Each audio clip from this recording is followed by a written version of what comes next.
नमस्कार आप सभी को। आईबीपीएस क्लर्क 2025 का नोटिफिकेशन आ चुका है और हर बार की तरह यही क्वेरीज आ रही हैं कि तैयारी कैसे करें लिमिटेड टाइम में, क्योंकि देखो जितनी वैकेंसी आई है 10,000 प्लस, राइट। हर बार ये नहीं आएंगी, बार बार नहीं आएंगी और हर साल ऐसी अपॉर्चुनिटी आपको नहीं मिलेगी। और वैसे भी आप क्यों साल दर साल अपने बर्बाद करोगे, वेस्ट करोगे, राइट। तो इसी साल क्यों ना एक ऐसा प्लान किया जाए, ऐसा प्लान बनाया जाए जो कि अपने आप में सॉलिड प्लान हो, फुल प्रूफ प्लान हो, राइट। और उस प्लान पर चलते हुए आप एग्जाम निकाल पाओ। ठीक है। तो लगातार बच्चों को जो है गाइडेंस की जरूरत होती है। कुछ हम तो बच्चों के बीच में रहते हैं, हमें पता है जब हम बैचेस में क्लासेस लेते हैं तो कुछ बच्चों की क्वेरी होती है कि सर हमें बेसिक नहीं आते, हमें बेसिक पढ़ने हैं। कुछ लोग कहते हैं कि सर हमें बेसिक आते हैं, हमें अच्छे लेवल के क्वेश्चंस की प्रैक्टिस की जरूरत होती है। तो एज अ टीचर हमारे लिए चैलेंज होता है कि हम सबको साथ लेकर चलें। जिसको बेसिक नहीं आते उसको बेसिक क्लियर कराएं और जिसको प्रैक्टिस की जरूरत है उसको अच्छे अच्छे लेवल के क्वेश्चंस की प्रैक्टिस भी कराएं, राइट। तो यहां पर हम डिस्कस करने वाले हैं 60 दिन का एक ऐसा प्लान जिस पर काम करते हुए हम ये जो क्वांट वाला अपना पोर्शन है उसको स्ट्रॉन्ग कर सकते हैं और उस लेवल तक स्ट्रॉन्ग कर सकते हैं कि हमें आईबीपीएस क्लर्क का जो एग्जाम है वो बहुत आसान लगे। ठीक है। तो चलिए डिस्कस करते हैं। यहाँ पर सबसे पहले सिलेक्शन प्रोसेस की थोड़ी बात कर ले। देखो एग्जाम की जो डेट्स हैं आपको पता होने चाहिए, 4, 5 और 11 अक्टूबर 2025 है सर, राइट। ये एग्जाम की डेट्स हैं और मतलब अभी से अगर मैं काउंट करूं तो 2 महीने से हल्का सा ज्यादा, मतलब लगभग 2 महीने मान लो। पहले जिसका पहली डेट को एग्जाम है उसके लिए लगभग 2 महीने का टाइम है, राइट। तो 2 महीने यानी 60 दिन का हमारे पास प्री एग्जाम के लिए टाइम है। और उसके बाद मेंस एग्जाम जो होगा, मेंस एग्जाम की डेट जो दी गई है 29 नवंबर दी गई है। मतलब प्री और मेंस के बीच में लगभग 1.5 महीने का गैप है, राइट। तो प्री के बाद आपको 1.5 महीने का टाइम मिलेगा मेंस की प्रैक्टिस करने के लिए, प्रिपरेशन के लिए नहीं। प्रिपरेशन तो आपको पहले ही कर लेनी है, वो अभी बताएंगे कैसे। ठीक है। आपको जो क्वालिफिकेशन चाहिए वो ग्रेजुएट चाहिए। अच्छा, और सिलेक्शन प्रोसेस सिर्फ प्रीलिम्स एंड मेंस एग्जाम से, इंटरव्यूज में होता नहीं है, राइट। और एज लिमिट आपकी जो है 20 से 28 है ना। अलग अलग कैटेगरी वाइज रिलैक्सेशन भी है, वो आप चेक कर सकते हैं। अगर हम प्री एग्जाम के पैटर्न की बात करें तो पैटर्न प्री एग्जाम का कुछ खास बदलाव नहीं हुआ है, राइट। यहां पर आप देख रहे हो कि सेक्शनल टाइम्स जो है ये दी गई है 20-20 मिनट फॉर ईच सेक्शन, जो कि एक अच्छी चीज है, राइट। क्योंकि ये अगर नहीं होती तो ज्यादातर लोग किसी ना किसी ये कॉम्प्लिकेटेड 2-4 सवालों में फंस जाते हैं, अपना टाइम वेस्ट कर देते हैं।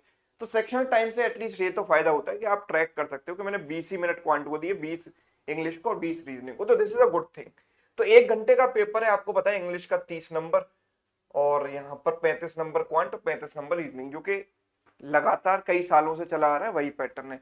मेंस के पैटर्न में काफी ज्यादा चेंज देखने को मिला है यहाँ पर, है ना। अगर मैं पर्टिकुलरली क्वांट की बात करूं तो आप ये देख रहे हो कि 35 क्वेश्चन अब पूछे जा रहे हैं और 50 मार्क्स ही हैं। पहले भी 50 मार्क्स के क्वेश्चन थे, लेकिन पहले 50 मार्क्स के 50 क्वेश्चन पूछे जाते थे और अब सिर्फ 35 क्वेश्चन, है ना। लेकिन अब देखो ये तो एक अच्छी बात है ना कि नंबर ऑफ क्वेश्चंस कम कर दिए, है ना। नंबर ऑफ क्वेश्चंस कम कर दिए, लेकिन जब आप टाइम लिमिट पर नजर डालोगे तो टाइम लिमिट भी कम कर दी गई है। पहले 45 मिनट का टाइम दिया जाता था, वेटेज वही था 50 नंबर का, नंबर ऑफ क्वेश्चन ज्यादा थे।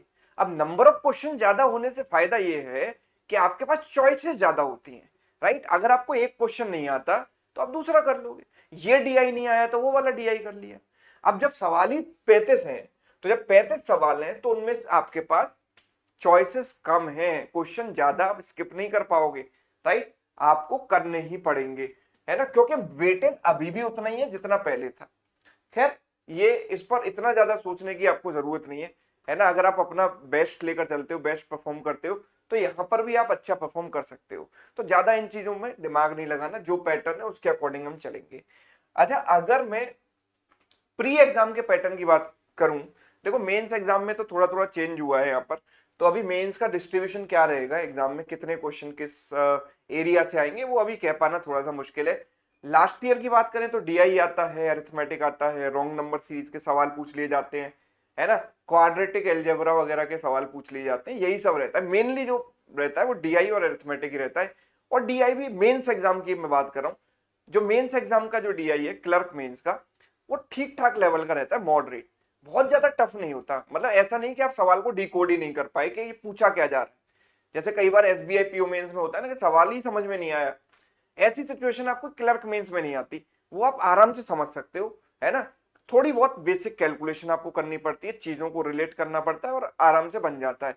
और same is true for arithmetic, वो भी ठीक ठाक सवाल आते हैं मॉडरेट लेवल के।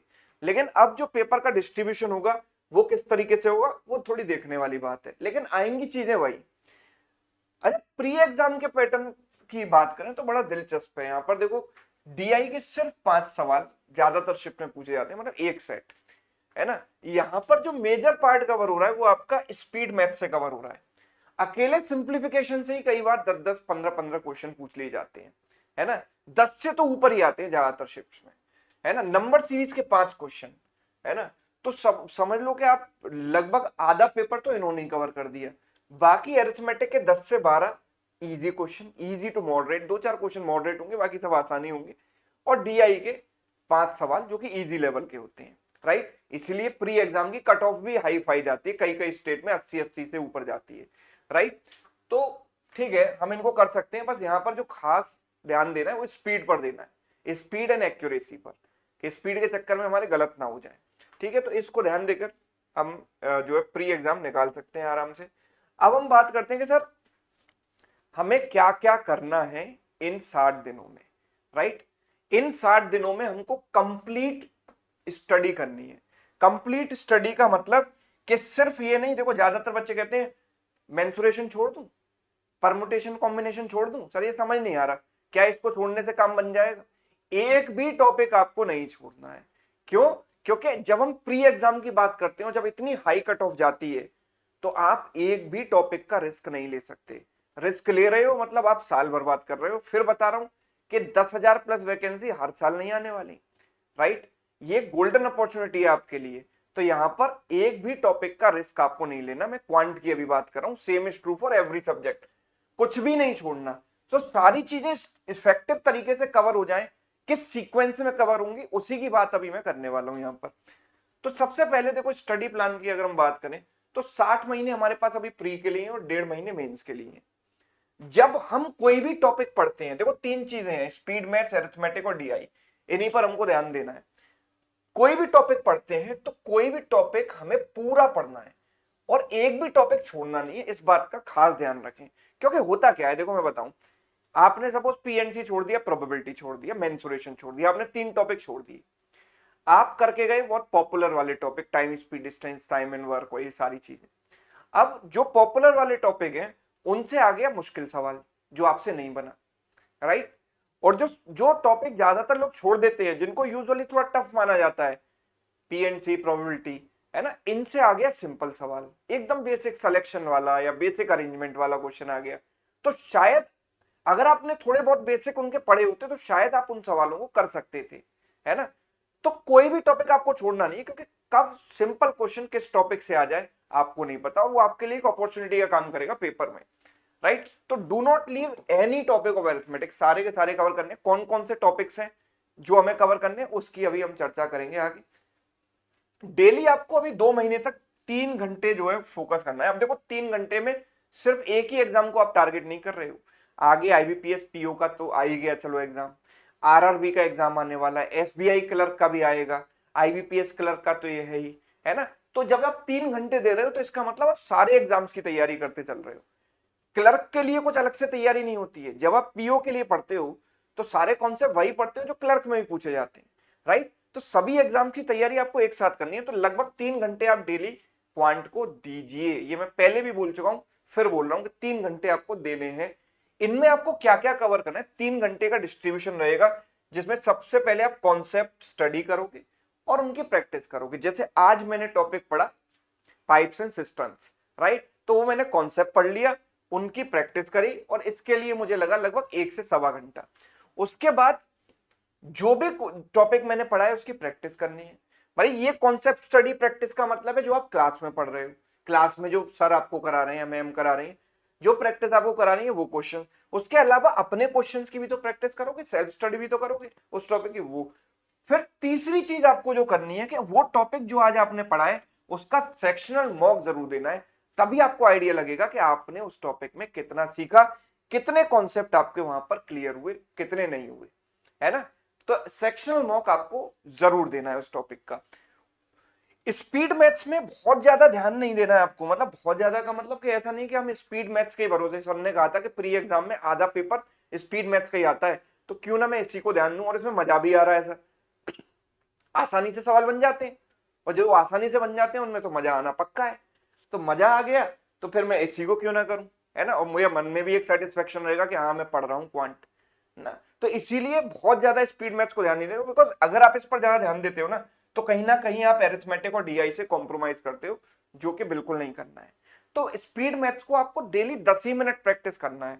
आज आपने सिंप्लीफिकेशन के क्वेश्चंस की प्रैक्टिस की, कल आपने मिसिंग नंबर सीरीज का एक सेक्शनल मॉक दे दिया, परसों आपने रॉन्ग नंबर सीरीज का सेक्शनल मॉक दे दिया, फिर से आपने सिंप्लीफिकेशन किया, फिर आपने अगले दिन क्वाड्रेटिक कर लिया, ऐसे करते करते चलने दो, प्रैक्टिस बनी रहनी चाहिए बस।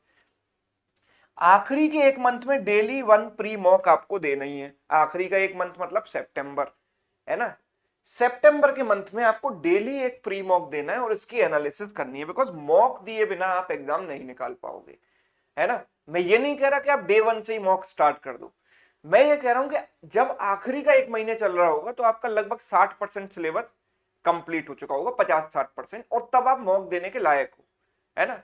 आप मॉक देने के लायक हो। प्री के मॉक में, जब हम क्लर्क प्री के मॉक की बात करते हैं तो बहुत ज्यादा आपको मुश्किल नहीं आएगी, क्योंकि आधा पोर्शन तो फिर बता रहा हूं स्पीड मैथ्स ही कवर करेगा, राइट। आधा पोर्शन तो स्पीड मैथ्स है, तो वो तो आप शुरुआत में कर ही चुके होगे। एरिथमेटिक वगैरह डीआई के 5 नंबर, राइट, वो हो गया, 20 नंबर हो गए।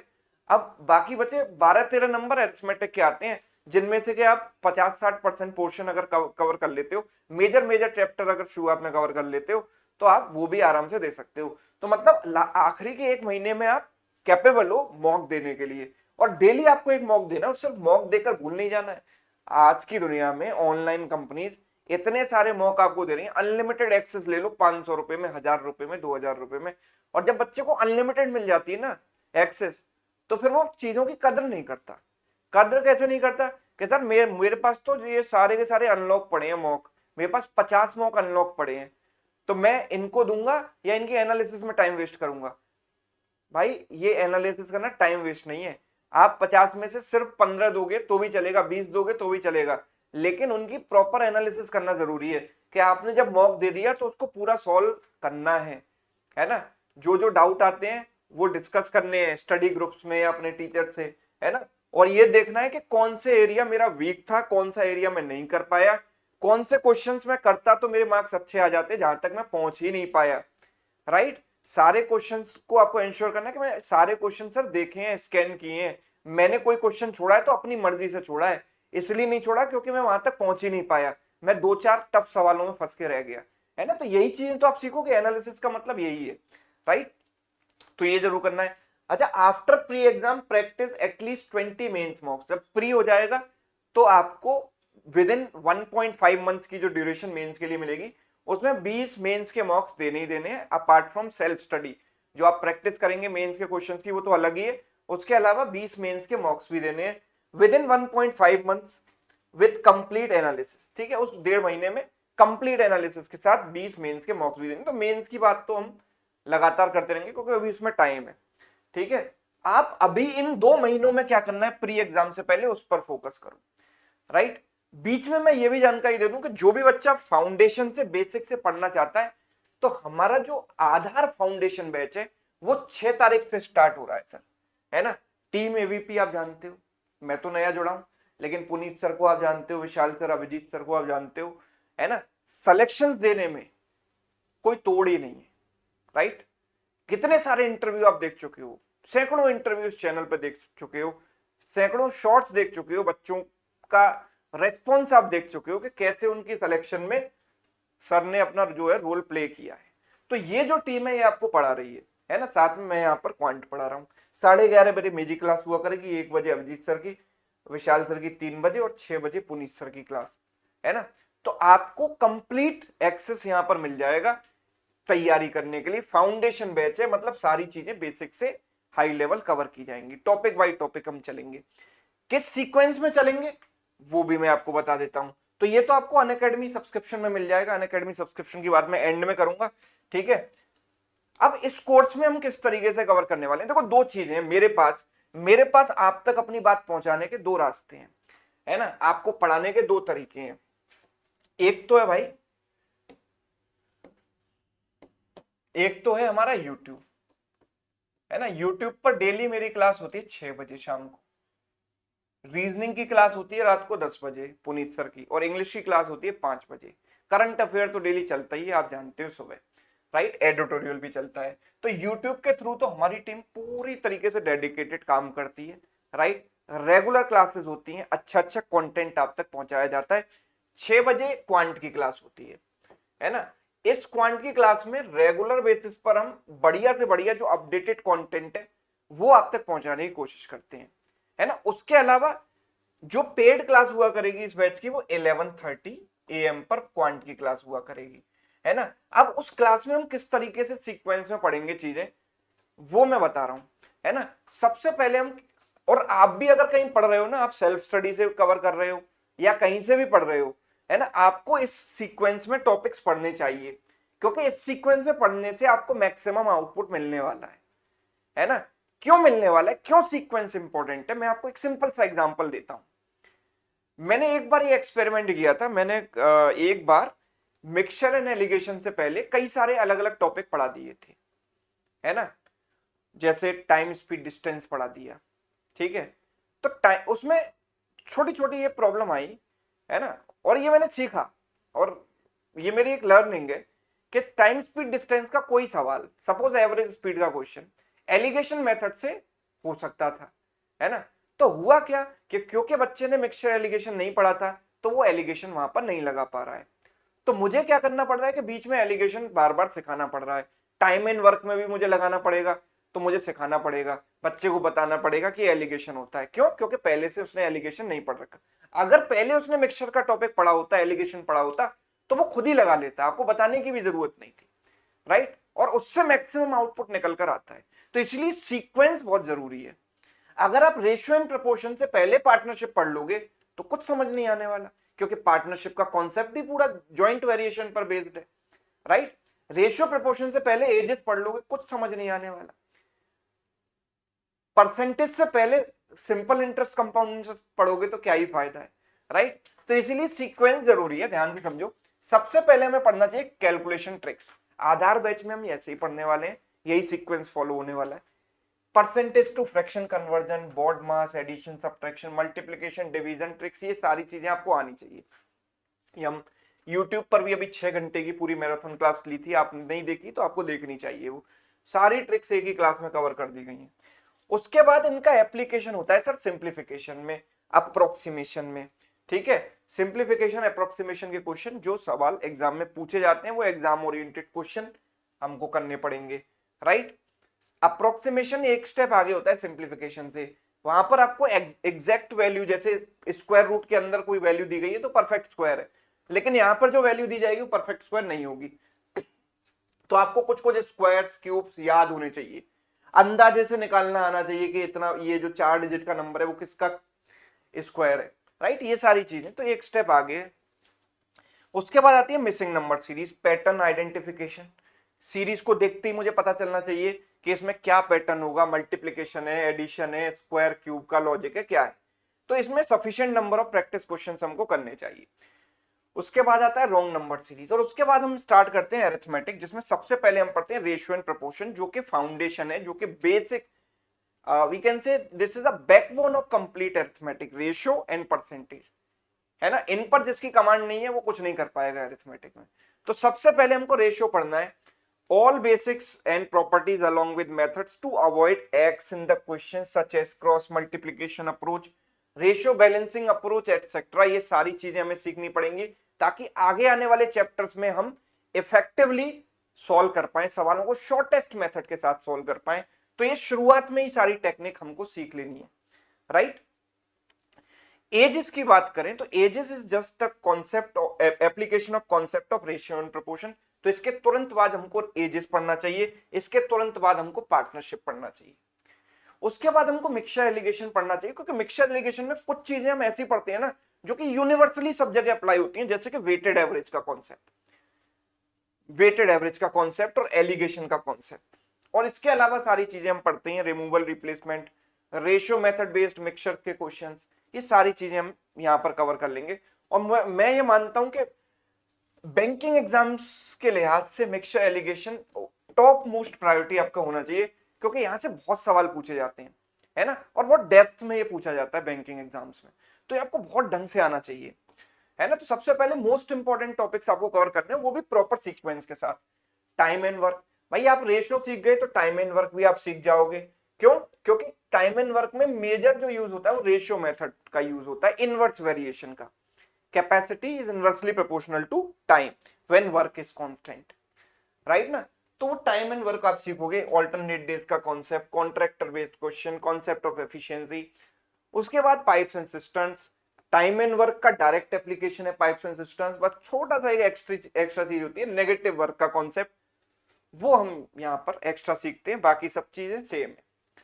फिर उसके बाद हम आते हैं टाइम स्पीड डिस्टेंस, एक बहुत ही वास्ट टॉपिक है जिसमें आपको सब कुछ कवर करना है, ratio method, average speed, relative speed, meeting point and with sufficient number of questions. उसके बाद trains, boats and streams, average पढ़ना है, एवरेज इस तरीके से पढ़ना है जिस तरीके से आपने पहले कभी नहीं पढ़ा होगा, राइट, उस तरीके से हमें एवरेज कवर करना है, क्योंकि एवरेज भी मैं one of the most important topics मानता हूं बैंक एग्जाम के लिए, है ना। एवरेज ऑफ एपी का सवाल तो हर पीओ प्री एग्जाम में पूछा जाता है पिछले 4-5 साल में, राइट, कि इतने 5 this is a set of 5 consecutive odd numbers, B is a set of 4 consecutive numbers, तो ये सब तो पूछा ही जाता है ना।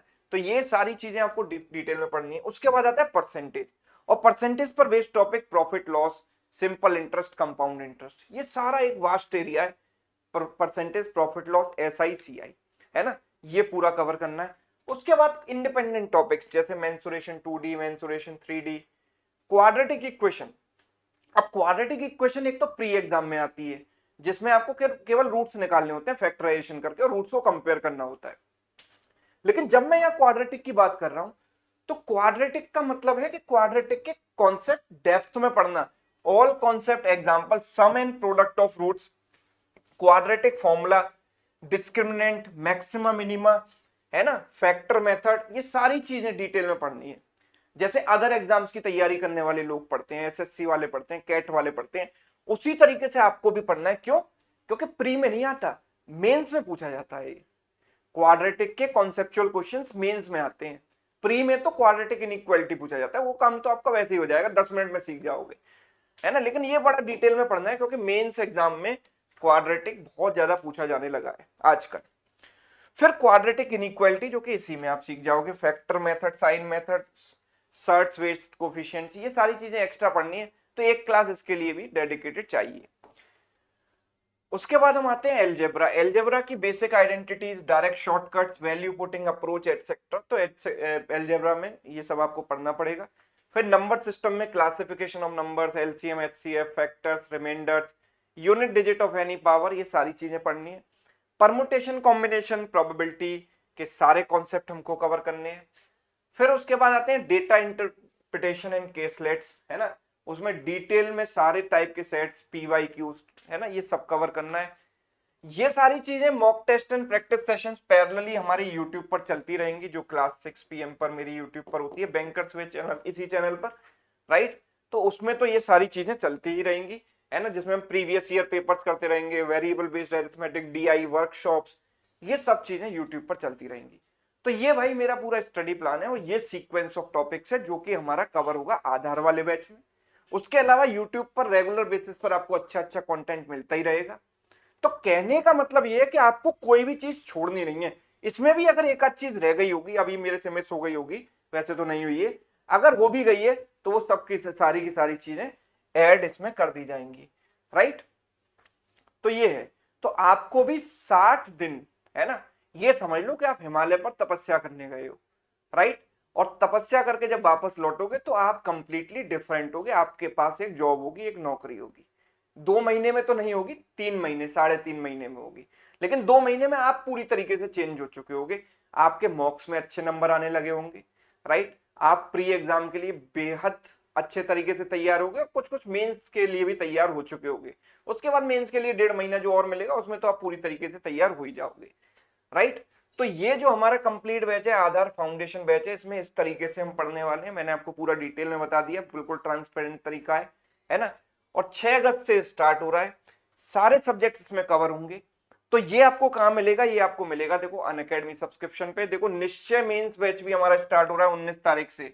अब इन सारे बैचेस के लिए आपको अलग अलग जो है परचेज नहीं करना, एक ही बार में आप देखोगे 2999 रुपीज जो है, ये 1 साल के सब्सक्रिप्शन का प्राइस है। ये एवीपी कोड जब आप यूज करोगे तो इतने प्राइस में ये सब्सक्रिप्शन मिल जाएगा। 1 साल तक आने वाले सारे बैचेस, सबकी एक्सेस, लाइव हो, रिकॉर्डेड हो, टेस्ट सीरीज हो, स्टडी मटेरियल, क्विजेस, पूरा एक्सेस आपको मिल जाएगा, है ना। और कंप्लीट तैयारी आप यहां पर कर सकते हो, राइट।